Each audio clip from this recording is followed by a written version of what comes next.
But basically, when you think about like the semi-setup wombo combo that you have, this allows Sand King's Epicenter build-up, or setting it up for Winter's Curse after, or Winter Wyvern just dealing the extra amount of damage once the Sand King already goes in. They've already got themselves good wave clear, good team fight setup, good team fight ultis, good split pushers as well. I think both of these heroes are great at shoving out waves without actually putting themselves in the line of fire. So, what kind of heroes do you now add into this draft? I think I would love to see like a basic single target physical damage dealer, something that could maybe even go with the Sand King, say Life Stealer in Fest Bomb, for example.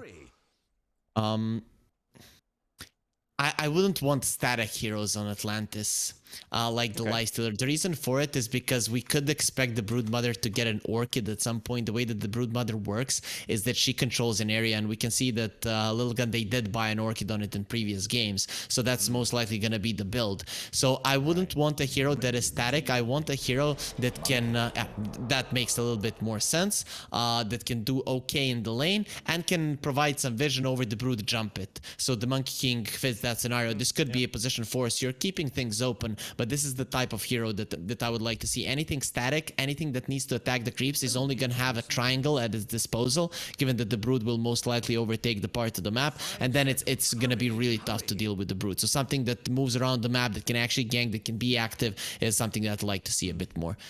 Yeah, vision supports are very, very highly valued. Now we have a Grimstroke coming out, so now Monkey King is starting to look like a core, unless we see something like a, you know, maybe a mid Sand King, or if this Winter Wyvern decides to be a core on its own. So Atlantis are keeping their options open, but I'm starting to feel like Wyvern Grim supports Monkey King carry is starting to look like the call for them. Tiny's pretty good in this matchup. Pre-BKB, you can even toss the Monkey King out of the Wukong's command, allowing you to still fight into the MK ulti. It's one way to look at it. Pretty tanky hero in terms of armor versus the Monkey King, who would love to usually have some armor reduction items as a support or a carry, Orb of Corrosion, Desolator, stuff like that. I like this tiny pick. Sanctity is one of the best mid-tiny players. If you ask me, when people were playing the core Tiny that was OP, he was still playing the Blink Tiny just because he loves it so much. He loves jumping in on supports and killing them from 100 to 0. And when you look at the Winter Wyvern and the Grimstroke, are heroes that die very, very easily to that combo. And that is the idea. You crush one hero with the Tiny. Even if you don't kill him, there's a follow-up of the Mars and the Skyrat Mage. And if you do kill him, then the Mars and the Skyrat Mage can focus on the other hero while the Brood is just being there. And if anyone tries to come even remotely close, is going to be ripping them apart. So I like this Tiny pick quite a lot. It doesn't get countered in the mid lane by anything. You have other heroes to jump, so even if you're not missing off the map, the enemies are gonna have to be somewhat scared. And of course, Lilgun with the Broodmother, you're always gonna control a little bit more of the map than Atlantis R does. It's gonna be much easier to find these kills. So I like this pick, and of course the guy that is playing it is just amazing. Hoodwink. What do you think about the Hoodwink ban? It's a pretty cheeky one. Interesting. Yeah, you know, the Broodmother lanes well with it. The Hoodwink is annoying. Sand King doesn't want to get poked constantly, so I get it. It does make sense as a position 5 support, and another way to burst people down can help the Tiny, you know. Helping the Tiny seems like the cause. Atlantis gonna have to go for the last pick before Lilgun. So what is the function of the Grimstroke going to be? Is it because of this last pick that is coming out, looking for some kind of spell combo? Or is it just to keep heroes held in place? Hurry! Dire team pick. Ember doesn't really give you a spell combo, so it's just to assist them in an instant. Viperino will be brought up for a Lilgun, so that's going to be our drafts for game number 2. Offlane Viper, and a carry Broodmother seems to be the call. This is this is a Lilgun draft. Earlier, you saw Lilgun just trying to be a normal team, you know, and this game you're gonna see a full power of Lilgun. This is a Lilgun draft. Like, oh, you have a Monkey King carry. Okay, we're gonna counter you with the most disgusting hero. It's gonna be the Viper. We play our Tiny in the mid lane. Kishka, he's gonna play whatever is left. Mars, sure, I can play a position for Mars, and then we have our Dirty Broodmother that we first picked. So I wouldn't want to be in the skin of Atlantis for this game. I think the way that they play this game is Wonder Boy. They secure all runes for him, and the Grimstroke and the Ember Spirit play together for the entirety of the game, killing the Scarlet Mage, killing the Mars, forcing out the Broodmother, ultimately killing him when you get the blink on the Sand King. That is the way for Atlantis. But on the more realistic part, how this game is gonna go, it's you remember that 17 game on when they played against Summit? Well, I think they're gonna be trying to break the record here. If I was Atlantis, though, I wouldn't GG out that early, even if I was getting completely crushed. But it's gonna be a very, very tough game for Atlantis.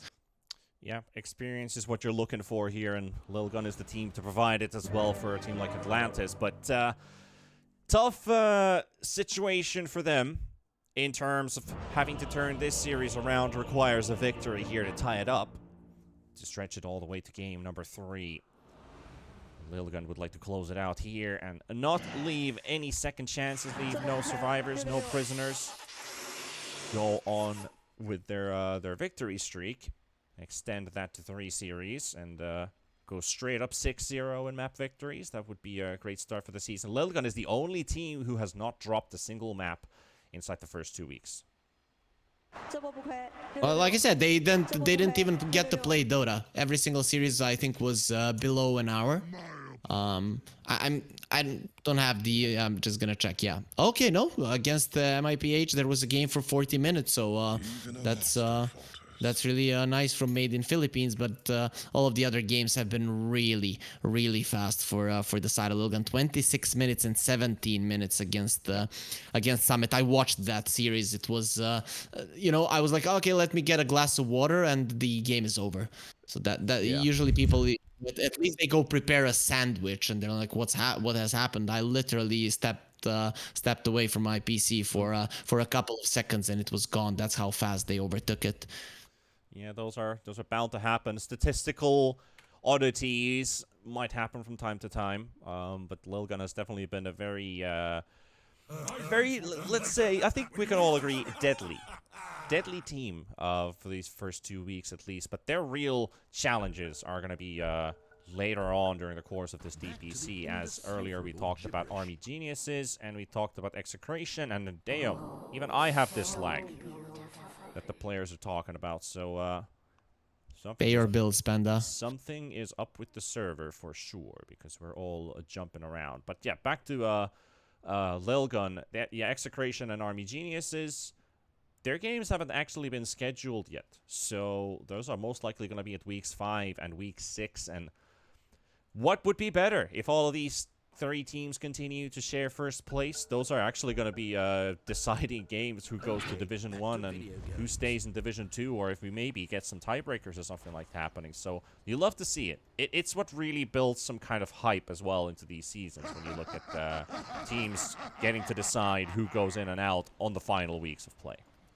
I do think tournament organizers try to schedule it that way, and BTS obviously being the best one, of course, they're gonna be leaving the best series for the last weeks, 5th or the 6th. That is when the hype is up. Like, who's gonna be going through? We don't know, and then you will find out at the end that people they like to wait, or they don't like to wait, but you get that tension growing.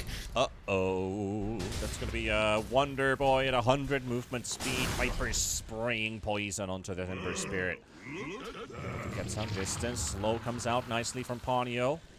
There's a Broodmother also dropping by in the mid, but not able to get close enough to the Ember. He's going to have to walk all the way back to the fountain, but he will be able to still get the body blocks onto the creeps. At least he should be able to get back inside 20 seconds. Okay, so Panda, given that I value your opinion so much, you probably can't have the answer to this one, but do you Okay. think Wonder Boy, is he referencing himself to Boy Wonder Robin from Batman, or is he Wonder Boy like Hercules? Because Meg in the cartoon, the animated film, calls Hercules Wonder Boy. So which one do you think it is? Well, are they both animated movies? Well, you know Robin from Batman, man. Robin from Boy Batman, Wonder. yeah, but that's a mix because Robin has been in both animations, but in the actual acted movies as well. So I'm gonna go with the non-weeb logic, and I'm gonna go with Robin. Okay, okay. The skies are dark with Skyroth power. You really didn't need to answer it. I just, you know. I just love the classic awkward pause there for a moment. It's like, yep, just accept my answer and go on with it.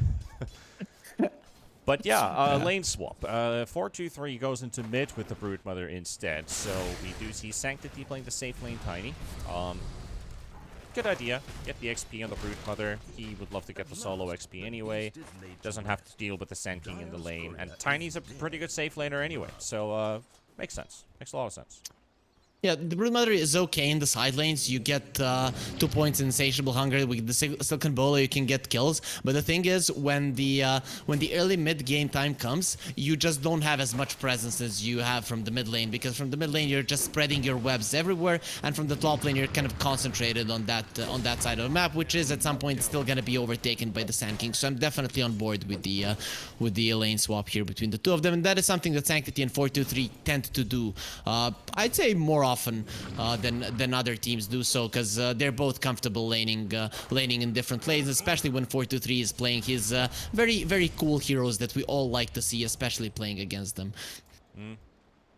That Broodmother is also pretty hairy. But is it hairier than Hairy Freak? Definitely not, you know. There's So no way. You're much hairier, right? Yeah, you got that long, good old 80s rockstar hairstyle.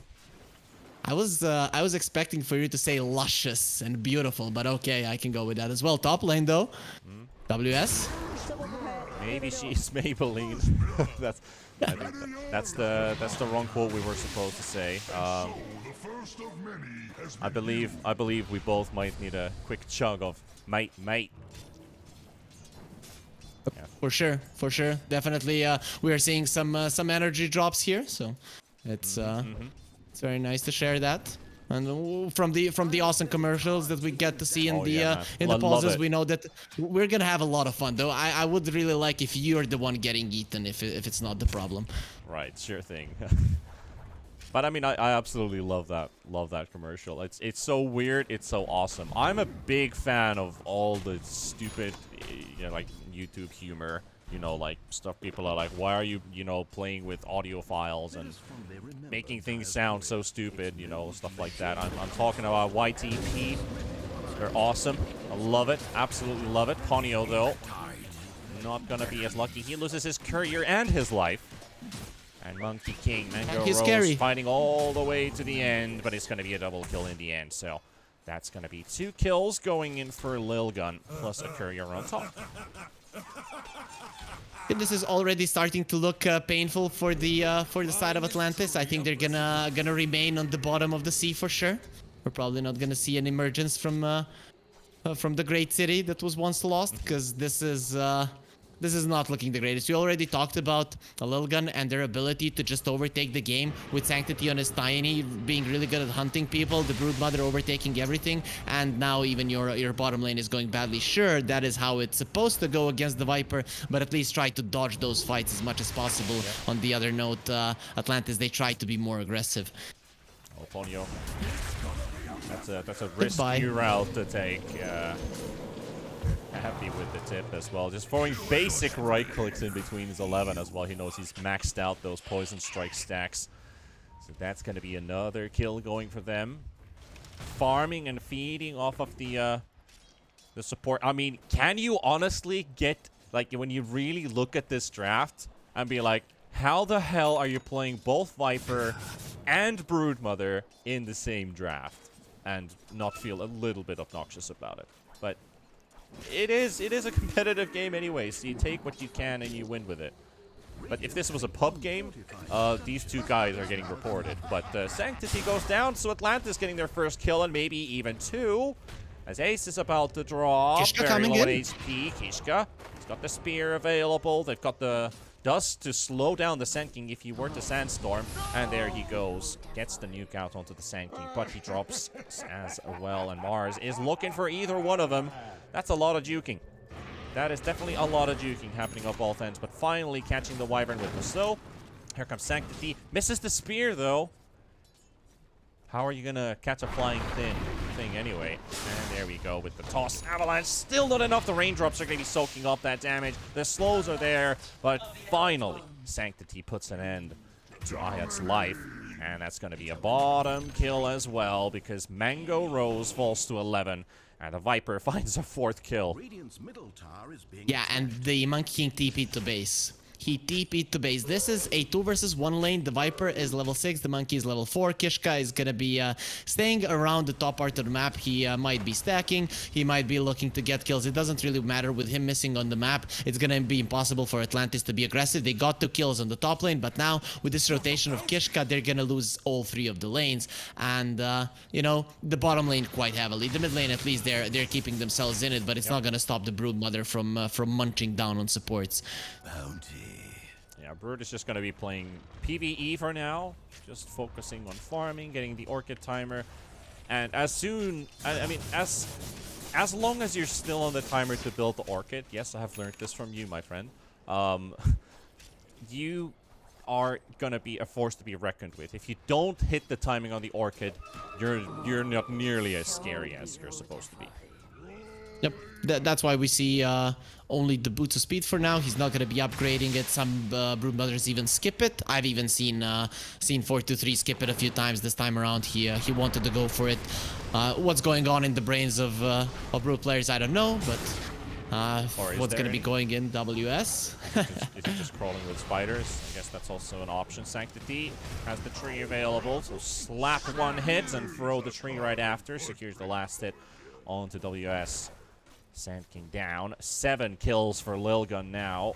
Dire's middle tower is being And attacked. because the Sand King has been gone for quite some time, it's also the Wyvern picking up some early CS for himself. Look at the Monkey King. Look at how sad he is. Oh, he cancels the TP. Okay. He's A little not bit sad. less sad. I mean, is he really gonna do anything else except just scout the location of the Broodmother? Well, he canceled his TP, yeah, as he said. But Brood is still around this bottom area with all these webs down on the ground. At least they have the defensive vision here, placed by this Ops Ward right here. So they can play to the security. The idea was to keep them there until Wonder Boy comes. Wonder Boy's here. He has a point in the Searing Chains, and this should end up in a kill on... No. Spear to Ember Spirit. Keeps him away. Won't be able to get the connection with the Inkswell. So no kill for them. Might as well take a look at our net worth graph. And it is, ta-da, a triple lead for the No way. Mongolians. No way. How did that happen? I'm just kidding, of course. I wonder. After what happened on the bottom lane, it's just too hard, and the Broodmother obviously gonna be farming faster than the Ember. Even though Ember is a solid hero against the Brood, you know, you use your Sleight of Fist, and even if it's only 2 points in it, you're still in the Sleight of Fist for like 5-6 seconds, so the downtime is almost non-existent. But it still doesn't allow you to farm faster than this hero, so. Atlantis, you know, they're just trying to catch back up. Monkey King, 3 points in Primal Spring, no points in Jigu Master. He's just goes to show how hard of a time he's having. And the Ember, you know, if he would be higher level than the Viper, you'd be okay. But Viper is naturally an Ember counter. You burn through the Flame Guard in just a few hits, and Sand King again is dead. Yeah, it's a bit of a, well, full-out combo thrown in by the Sky and the Tiny, so you don't really get to live for long. And Ayat being chased by spiders. 4-2-3. This is so annoying to play against, because if you're a support roaming around the map, you might even have to pop your curse, but it ain't gonna help out. 4-2-3 is more cast range than you do. And it's a regional rune as well, so that's basically just a free kill. More spiders. Let the infestation begin. You know, you really have to get rid of or watch your diet there. You know, even when you die, if there's spiders coming out of you. Loading up a bottom, going for the Viper. Zeke's well stunned, gonna be following up as one of the towers, gonna be helping them for this kill. And maybe even Mars in trouble. Kishka as well as Wonder Boy is gonna be doing a decent amount. Another remnant jump as well from Wonder Boy, speared away. Burrow strike's available, connection comes out. One more right click on top of the one more right click, and that's gonna be a double kill for the Sand King. So it does pay off, but a lot of damage was dealt to the mid tower at the same time. Curse was used as well. If there is a thing as space creator for Atlantis in this game, is definitely going to be the Sand King. That rotation, it was perfectly timed. You save the tower and you get a few kills. So now you're going to be getting that blink in a pretty decent timing. Sure, your towers are going to fall probably before that happens, but you can already see that WS, he's unsure which tower should I defend. Ideally, he would like to save the mid lane one, but he thinks that he probably doesn't have the capacity, the strength to do that right now. So just get your blink fast, and then Atlantis on the back of the Grimstroke, the Sand King, and the Ember Spirit, they can't go for kills. It is not impossible for them to get ones, and if they're on the aggressive, on the part of the map opposite of the Broodmother, that's going to be a big thing for them. Yeah. I love the Wyvern's item choices this game. I need to be able to blink ult, but I also need to keep myself alive from this Broodmother and all those spider lanes, so... Those Scepter and Blink Dagger, pretty expensive items to build on your support, but you kind of have to. Mango Rose spotted in the jungle. Kishka, what a play. He pops the arena to break the trees, and Monkey King is down. Mid-air jump, still stunned. But at first it looks like he's just dropping the arena because these are my creeps. But he does use it to break the tree as the Monkey King jumps in the air and he gets stunned meanwhile he doesn't. Bottom lane, there's going to be aggression on 11 again. There's no tower this time. Stun runs out as well. Curse will hold the Skywrath on the spot. Ace has got a lot of enemies around him, so if they got the Viper kill, they will take the Sky as well. But the Mama is here. 4-2-3. Spiders on the way. Spear as well into the Winter Wyvern. So they get a response kill. They did take 2 towers at the same time. So both of these towers, whoa. Both of these towers here fall. And it being a 2-for-1 trade. This is before the Orchid comes out. It's 500, 600 gold away. That is when things become scary. I think this is the time of the game where Atlantis needs to really think about forcing down the top tier one. It's still full HP, and you can see that Lilgun are already preparing. They know that Atlantis have one play. They have to take that tower. If they don't open up the top part of the map, they'll have nowhere to play. Poor Ember. He literally put a remnant behind him to teleport away if he gets jumped on. But Sky, silence, much faster. At the instant silence, it is always a problem for heroes like the Ember. You feel like you probably can't die. You're gonna be remnanting out as soon as you can, and we can see that Atlantis, the bottom lane, it's not gonna be possible for you to play it any longer. So that's why the top lane needs to be open. But even there, Lilgun took the tower. This is just this is gonna be a disaster in the next 5 minutes. You know, a 50 gold until the Orchid.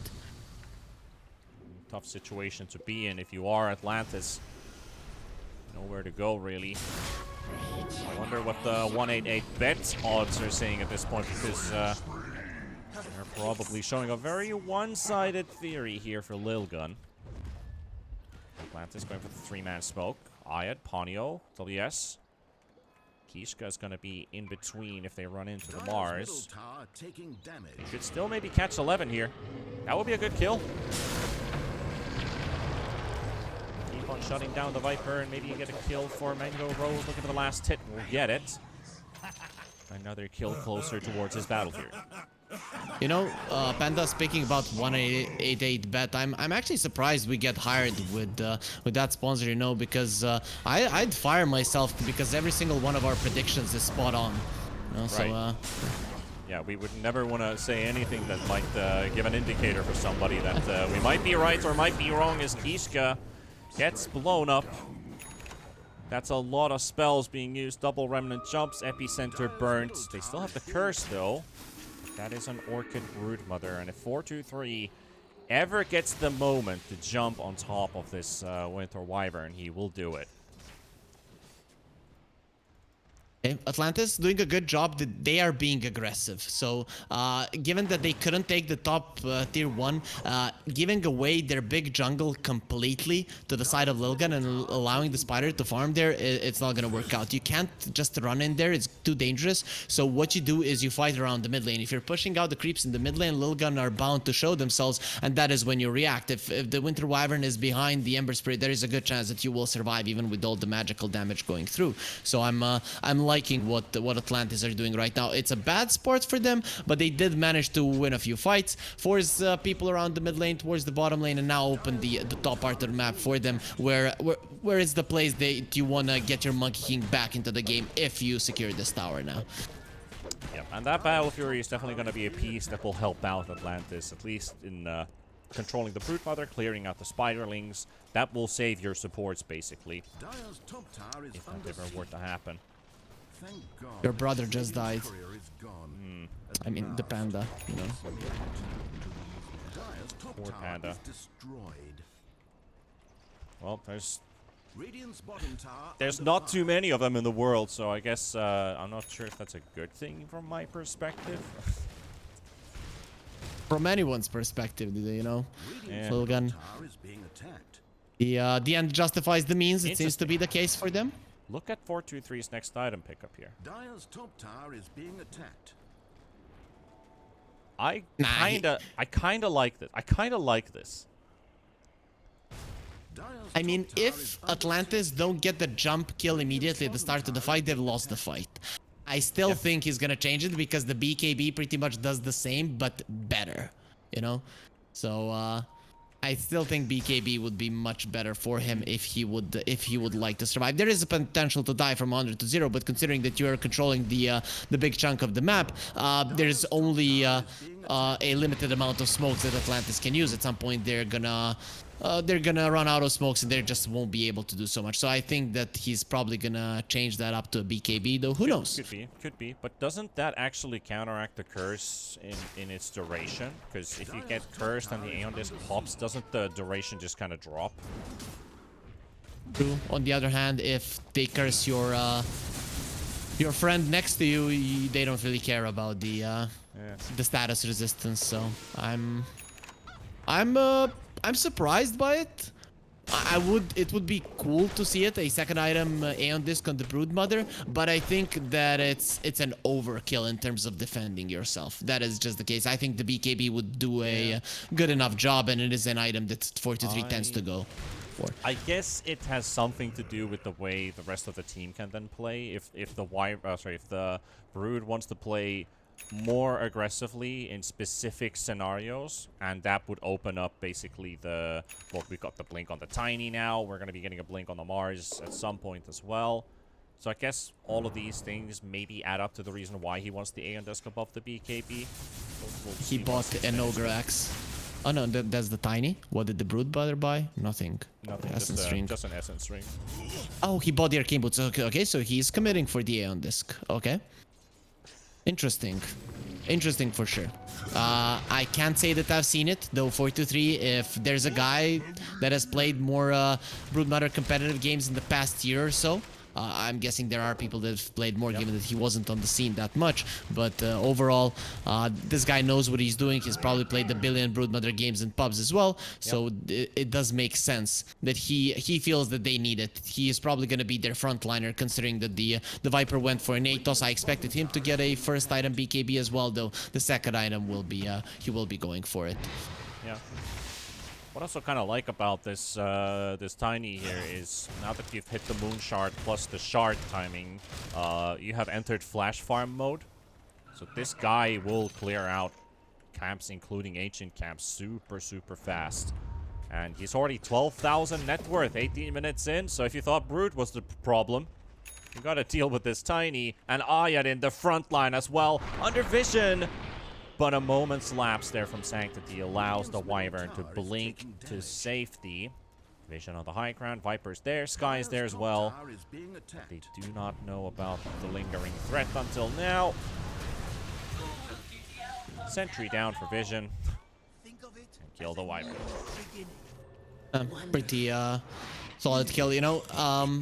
Panda, I was promised a 17-minute game. It's 19 minutes in, and the game disappointed? still isn't over. So I don't know. I was hoping we're gonna cast like the shortest right. game, but I guess the Atlantis get a kill, though. I think it's been a while since we've seen that happen. Now they're locating Kishka as well. 11 also moving away from the area. They're not really getting to push. Like, this is a bit of a hard moment for Lilgun. Because they can't the quite thing split is- push these. I don't think they want to. I don't think they want to force the issue. Right now, it is time for Atlantis to make the move. Every single second, they're losing more and more map control. They're losing more and more in terms of gold. Sure, the Monkey King, you can regard him as the strongest late game hero in this game in particular, but that doesn't even have to be the case. There's a Broodmother on the other side.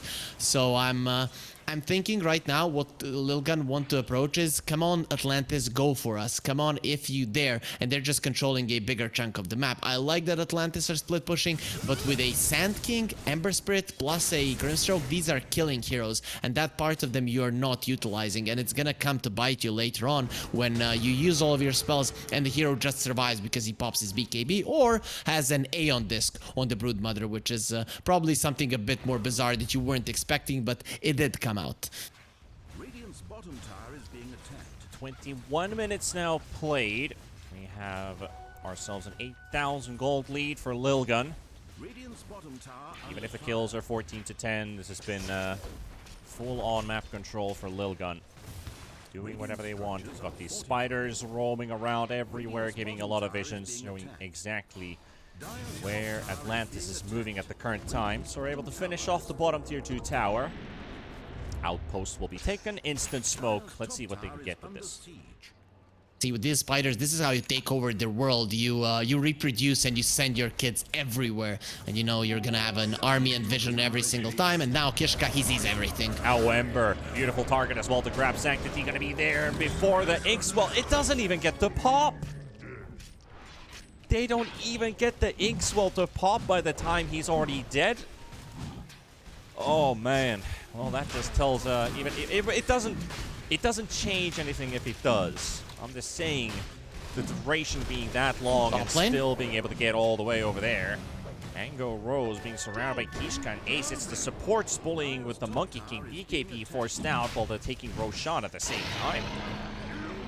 If you would look at this game, it's such a textbook example of how you want to play Dota, other than the top tier 1 dropping. But the idea in Dota is you want to take the bottom tier 1 first, the mid tier 1 second, overtake the area of the map, take the tier 2 on the bottom lane, and then what is the objective? It's Roche into the other tier 2s and potentially going for the top lane. The only thing that is different is Sanctity. He was just strong enough in the lane to take that tower on the top early.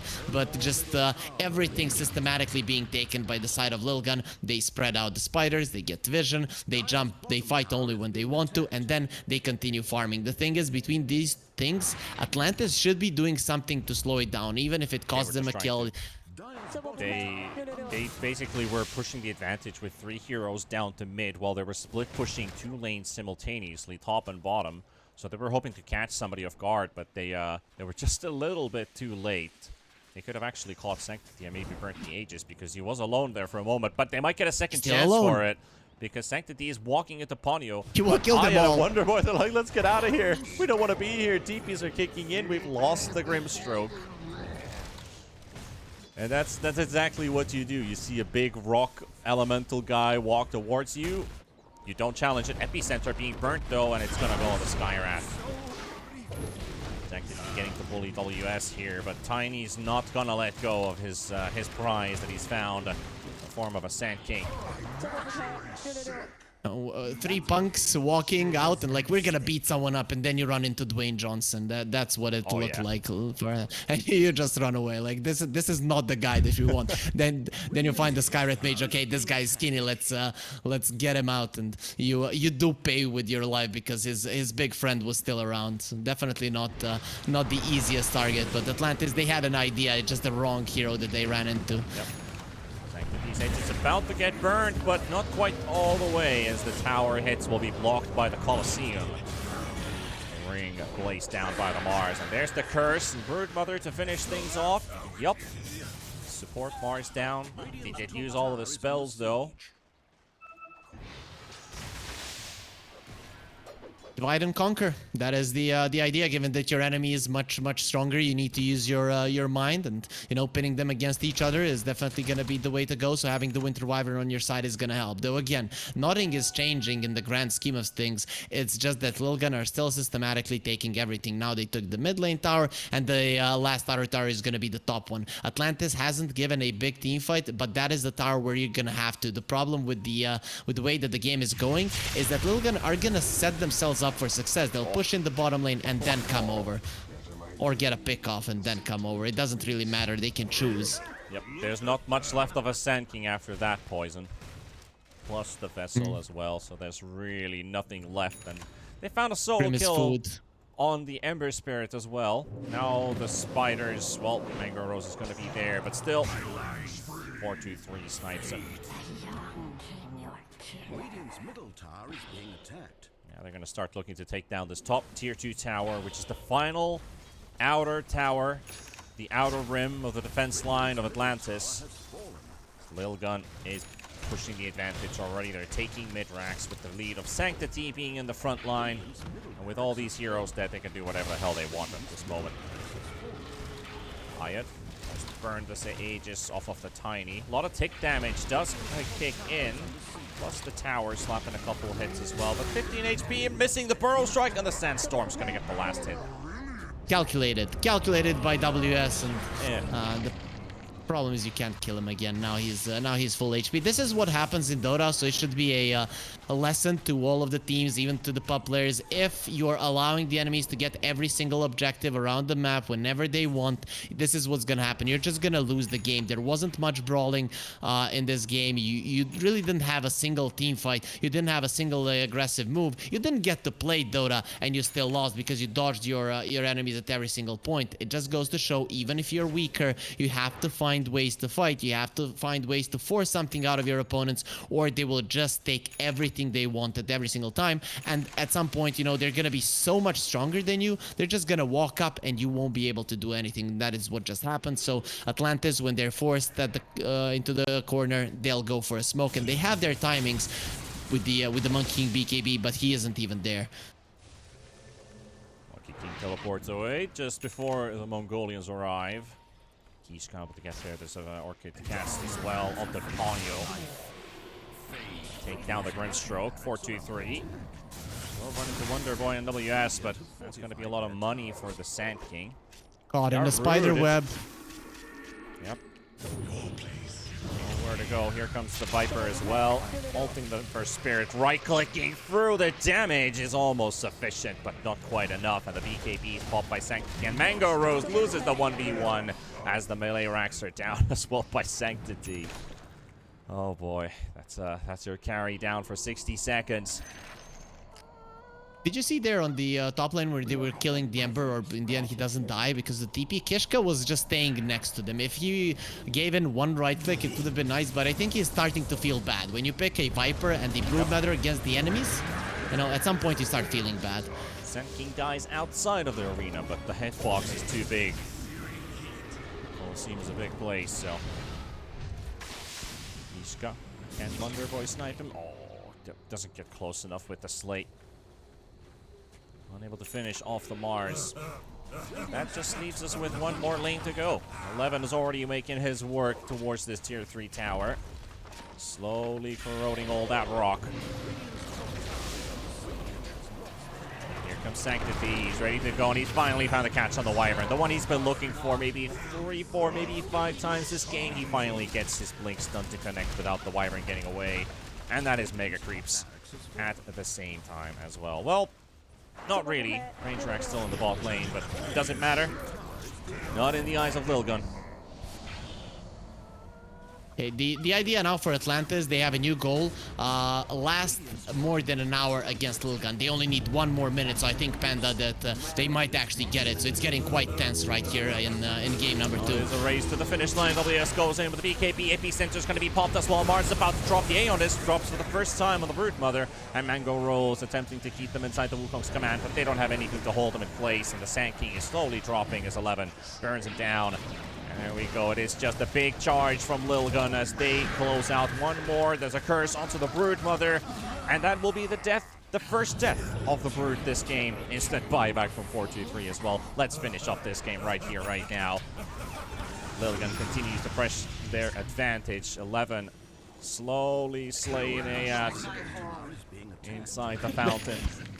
That's a painful death. Okay, it has been an hour. I think you call GG right now so that you don't die another 1,000 times. Yeah, there it is. It comes out, and Lilgun, the Mongolian charge, continues to go on as they take this game, this series, and they're still undefeated in the league. 2-0 victory for them. Just a better do they use that throat singing when they're going into battle? Probably. Oh, I wanted a straight up answer, you know, how you act like you know. Yes, of course they do. That's why I was doing it. That's what Panda wanted to say, but still not much to analyze in this game. Lilgun, they picked their heroes. They're disgusting heroes. They annihilated Atlantis in the laning phase. Early mid game Atlantis, they could have made some moves. They got a little bit too afraid. Apart from one move there on the bottom lane where they defended the tower, Atlantis, with the first epicenter, I really didn't see them make any big moves around the map. It was Lilgun all the way, going from an objective to an objective, farming wherever they want, pushing whatever they want, and they weren't really contested. So I think there's a big discrepancy between these two teams and Atlantis if they want to be any kind of a challenge against Lilgun. They need to go back to the drawing board, because it is not about spell usage. It is not about anything. It's about anything like that. It's about understanding how you want to approach these games and how you want to approach the fights when you can't win a big 5 versus 5 engagement. Yeah, I guess Atlantis, like the drafts that they basically played out were, you know, like you said, a draft that you would like to play in, or being at least a participant of it. But simply this game too was just a whole new different level of thinking, because Lilgun, they got one of their favorite heroes through. They got the Brood Mother, which they're very good at. I think there was like over 70% win rate on 4-2-3 with the Brood Mother lately. So that is a pretty good statement hero to get in. He also didn't have to, you know, do too much weightlifting this game, but I think the biggest job that they were doing was frustrating Atlantis, because they were like, well, where is the Brood Mother? Because he is not pushing the lanes as we want to hunt this hero down on the side lanes and get this done. It's always Kishka or maybe 11 who shows up somewhere who they finally get to poke, but never the Brood Mother. Like 4-2-3 was never there. I really don't know what you're talking about frustrating Atlantis. I mean, they definitely lasted for more than an hour. That's longer than some. So I think that Atlantis are going to be quite happy. Maybe Lilgun tried, but they didn't understand the true objective of Atlantis. That's why the viewers have us to actually break it down for them. Yeah, possibly. I was still waiting word for the interview that we hopefully will get from one of the players. What did you think about some of the strengths that Atlantis maybe showed today? In the first game, we understand that they definitely understand timings. So that's already good enough to be somewhere in between the tier 2 and the tier 3 territory.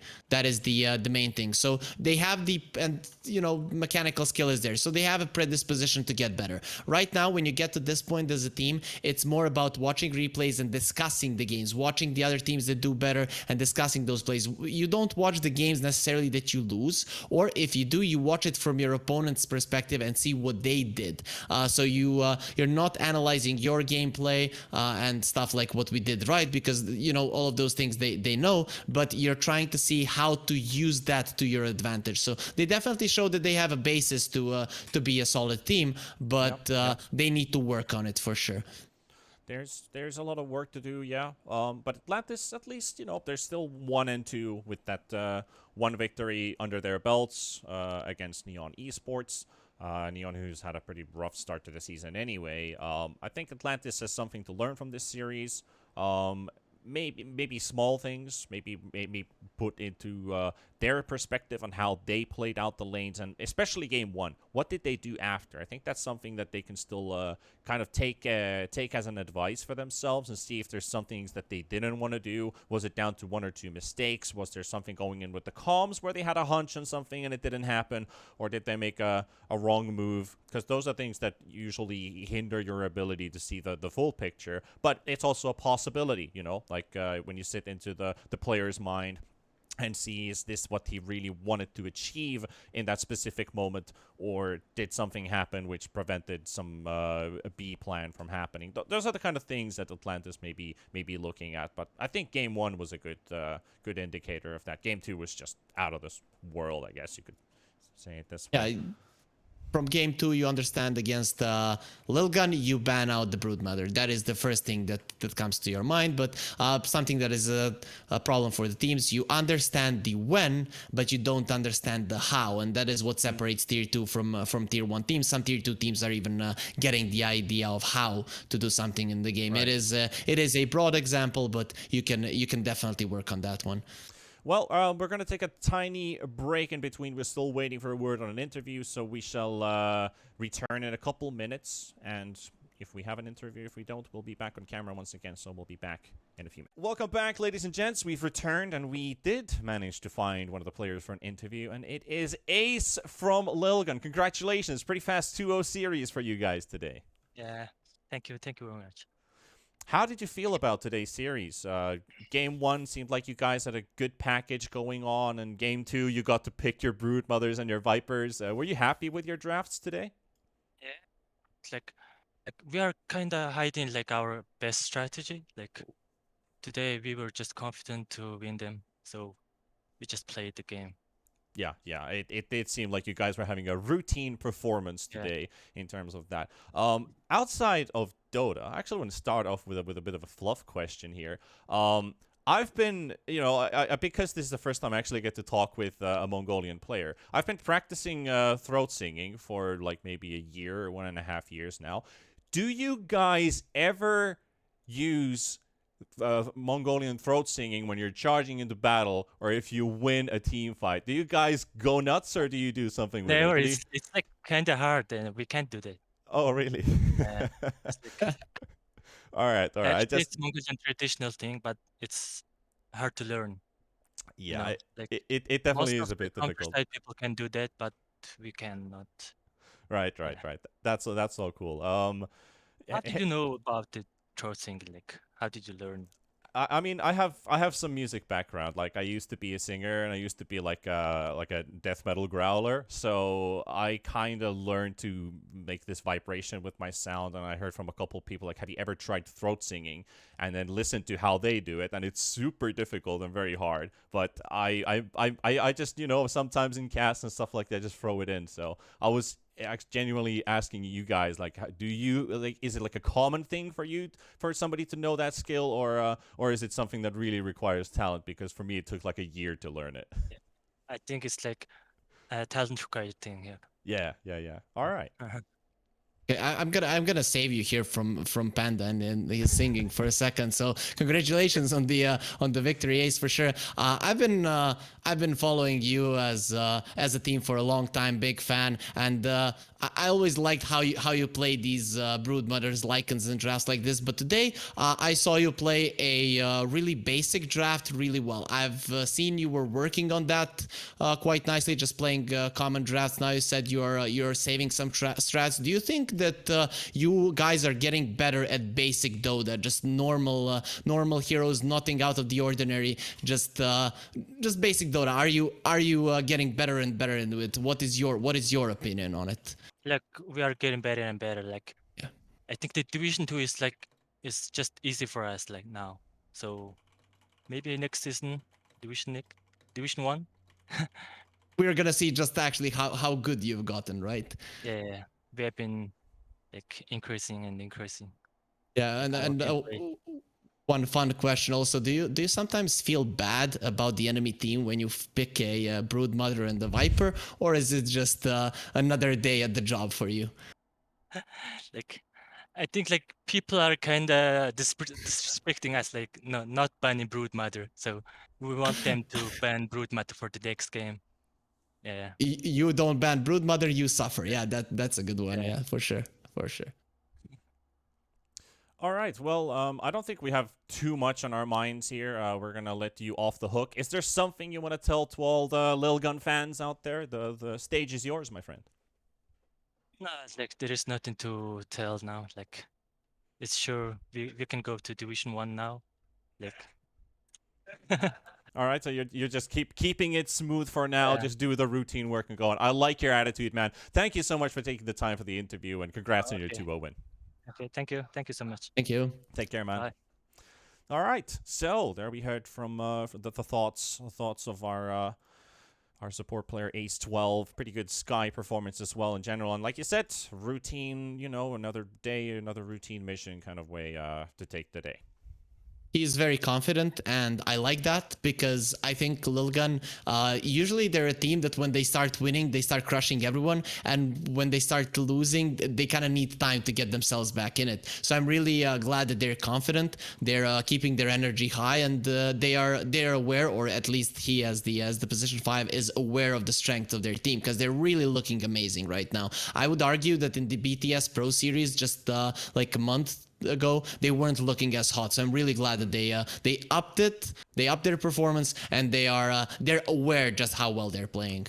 Yeah, definitely was a good day for them. But that's it for SEA. I do want to remind all of you viewers we have another series coming up, but we're gonna take a break with a rerun in between. So until then, we shall be coming back with our Eastern European Division 2. So well, I mean, without further ado, just a quick shout out to our sponsors, Mate, one of the energy drinks who's been helping us out with BTS with several tournaments now, and of course to our other sponsor on 188bet as well, the official betting partner for these SEA games as well. There's a chance to win some exclusive gaming gadgets and whatnot. So go check them out at bts.gg/188bet. We're going to take a break now with a rerun and then return back with our Eastern European Dota starting in an hour. So until then, everybody, take care of yourselves, and we'll see you in a bit.